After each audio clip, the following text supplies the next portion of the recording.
Shadow and I have come to Gooseberry Mesa, one of my favorite places to do astrophotography. High in elevation, far away from city lights, and tonight, for once, the skies are perfectly clear. Not a cloud to be seen. These are ideal conditions to go after what we are going to try to go after tonight, which is a group of galaxies called Markarian's chain. Markarian's chain, 8 galaxies and a number of smaller ones that kind of lie along a curved plane. And if we position the telescope just right, we can kind of capture them lined up and curving deep into the cosmos. It's a beautiful image if we can pull it off, but maybe even more fascinating and intriguing is, what does Markarian's chain have to do with us? That is a beautiful view. The entrance to Zion's National Park is over those hills there. And this is called the Smithsonian Butte. And we're camped just a little ways up here. So while we're walking to camp, let's talk a little bit about Markarian's chain and what it has to do with us. And the best place to start is at the very beginning, right here on planet Earth, where I'm standing and where all of you are standing, and we all share this one single planet. You okay there, little buddy? Don't step in any cactuses now. There's a lot of big cacti up here, and they are mean. You don't want to get into one of those. So, as I'm sure you know, Earth is the third rock from the sun, one of 9 planets orbiting around a sun, our sun, which is a star. And this one star, our sun, is one of about 500 billion stars that make up our one galaxy, the Milky Way. The Milky Way is one of trillions of galaxies that make up our universe. How many?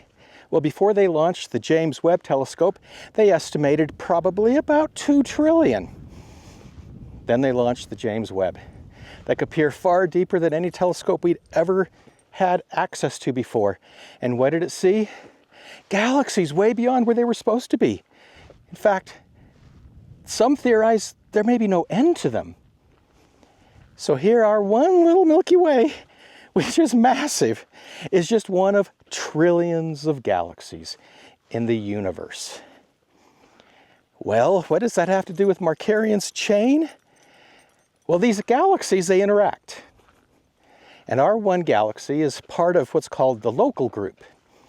Approximately 80 galaxies that interact gravitationally with each other. For example, the closest one is the Andromeda Galaxy, 2.5 million light years from Earth, and it is pulling on the Milky Way. We're being pulled into it. Now, it's going to take several billion years, but it's possible that we could merge together with the Andromeda Galaxy. So it's important at least to understand that our galaxy is impacted by the gravitational pull of these other galaxies inside the local group. Oh, but it gets even more mysterious than that.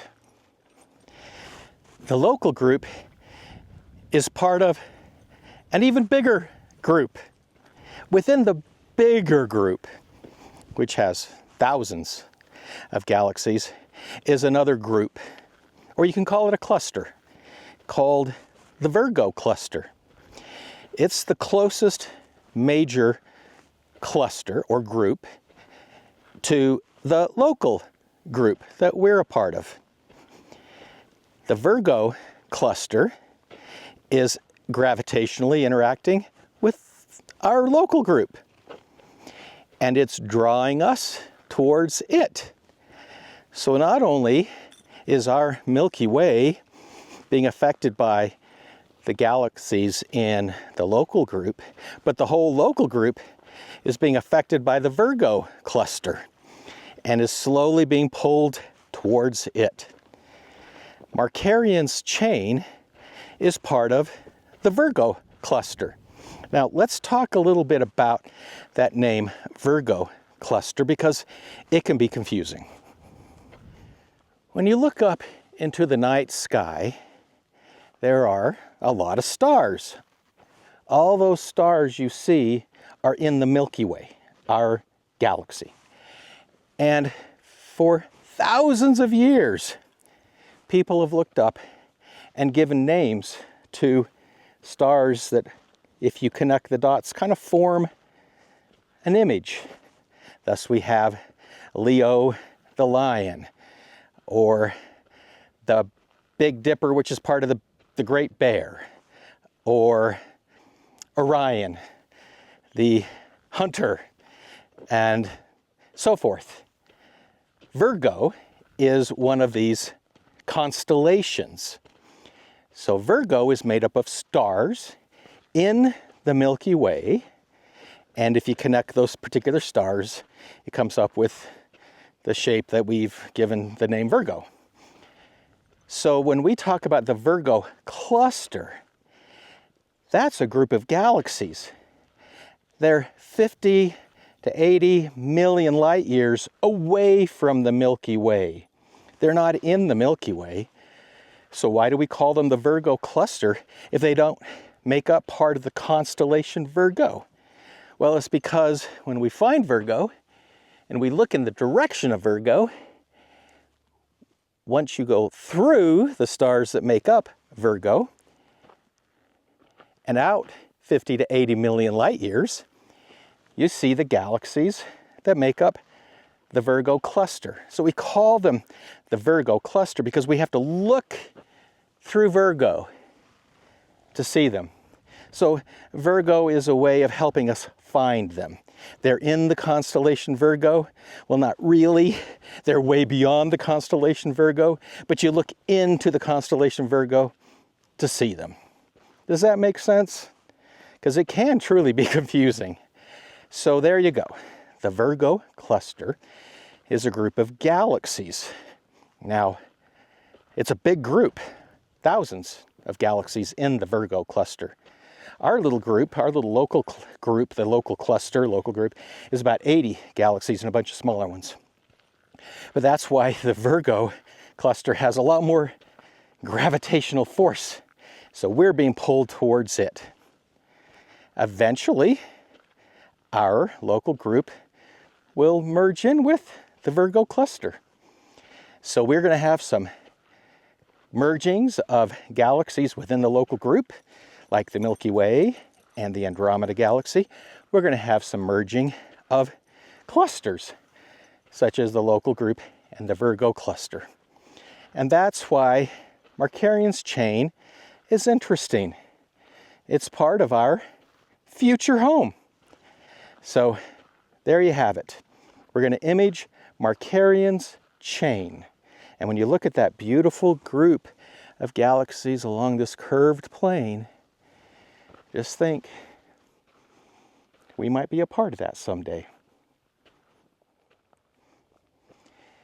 The sun is setting, and before I set up the telescope, I'm going to launch the drone. Sometimes you can catch the light just right. They kind of call it the golden hour. Maybe we'll get lucky tonight, and we can get some drone footage during the golden hour. Here is where we are camping for the night. And I'm going to set up the telescope right here. Or maybe over there a little bit. Get a little bit further away from that tree. Then I'll have perfect access. 360-degree access, pretty much. And we can build a little fire over on the other side. Right there. These trees will block any of the light. I can throw a little tarp up if I need to.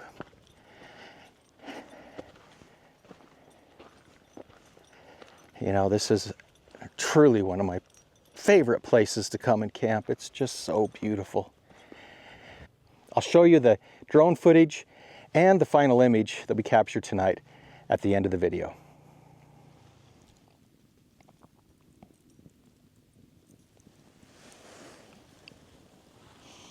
Sitting around a fire is one of my favorite things to do when I'm out on top of a mountain or a mesa doing astrophotography. I just love them. And we've already roasted a couple of hot dogs, Shadow and I, and shared them. And we're on our target and imaging, and things are going very well. You know, sometimes setting up everything that you can imagine goes wrong, and sometimes everything just goes so smoothly. And tonight is one of those nights. Setting up went smoothly, polar aligning went smoothly, star aligning went smoothly, finding our target, getting it framed up properly, and starting imaging. It just all went really well. So I think we have about an hour on the target already. I'm taking 1 minute sub-exposures, and then we'll stack them. And I'll take as many of them as I can tonight. I'm thinking maybe, you know, I could get a good 4 or 5 hours worth of imaging time. The guiding's going well, so it's tracking really great. So everything is, the stars are aligned. It should be a good image. Let's go over and take a look at how things are coming along, and I'll show you the galaxies that are in the chain, and there's some interesting things about some of them.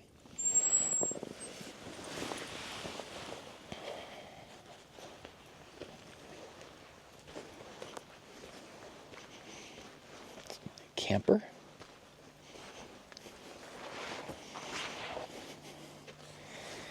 Here's the scope. I'll turn the light off.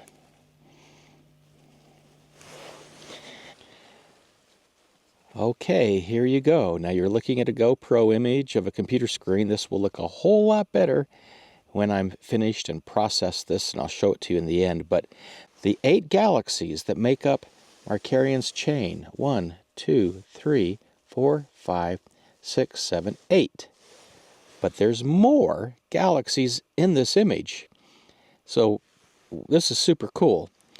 This here is M84. It's a galaxy with a massive black hole in the middle.